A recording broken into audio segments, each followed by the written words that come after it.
Climate change हो रहा है, ग्लोबल वार्मिंग हो रही है। क्या मॉनसून पे इसका इफेक्ट हो रहा है कि नहीं? मैं यहाँ इस वक्त डिपार्टमेंट ऑफ जियोलॉजी और जियोफिजिक्स आईआईटी खड़गपुर में हूँ और मेरे साथ हैं भारत के जाने माने paleo climatologist professor Anil Gupta. नमस्कार सर। नमस्कार प्रोफेसर गुप्ता, लोगों को डर है कि क्लाइमेट चेंज और ग्लोबल वार्मिंग के कारण भारत में आने वाला मॉनसून बंद हो जाएगा। क्या ऐसा होगा और कब से मॉनसून आया और कब तक उम्मीद कर सकते हैं? देखिए, मैं एक जियोलॉजिस्ट हूँ और मीटरोलॉजिस्ट और जियोलॉजिस्ट में अंतर यह है कि मीटरोलॉजिस्ट वर्तमान और भविष्य के बारे में बताते हैं और हम जो है वो पाश्चात्य में क्या हुआ है उसके आधार पर भविष्य में क्या हो सकता है ये बताते हैं। Present is key to the past and present is key to the future.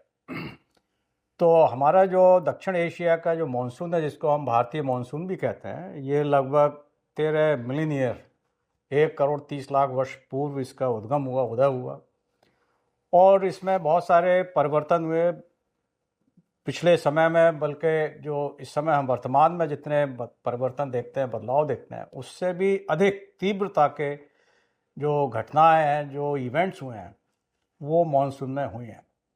Monsoon 13 million year तक रहा है और भविष्य में भी रहेगा, जब तक कि हमारे दक्षिण एशिया का जो लैंड मास है और एशिया की जो कॉन्फ़िगरेशन है, जब तक ऐसी रहेगी। इसमें परिवर्तन होने से ही मानसून में यानी आना जाना, ये एक ऐसी फीचर है, यदि आप देखेंगे, जो most regular feature, climatic feature in the world. मई के अंत में या जून के प्रथम सप्ताह में मानसून आता है प्रत्येक वर्ष और अपनी अपनी जैसी उसमें परिवर्तन है, इंटेंसिटी है, उसके अनुसार वर्षा होती है देश के भिन्न भिन्न भागों में, एक्सेप्ट इन तमिलनाडु। कभी अधिक होगी, कभी कम होगी, बट आएगा मानसून और सितंबर के मध्य अंत में चला जाएगा।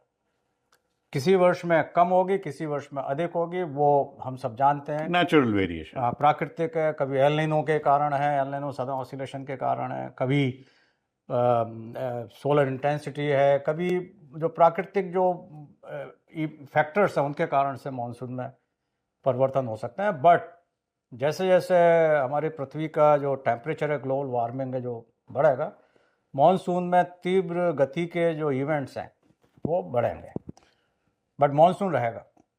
और ग्लोबल वार्मिंग होने पे ऐसा कहा जाता है कि मानसून इंटेंसिफाई होगा और पानी ज़्यादा बरसेगा। ये सही है? यस, ये सही है। हमारा अध्ययन जो हमने देखा है उसके अनुसार हमें पाया कि पिछले 400 वर्ष में जैसे जैसे पृथ्वी का तापमान बढ़ा, उसी इस समय मानसून की गति भी, तीव्रता भी बढ़ी और प्रेसिपिटेशन भी बढ़ा है।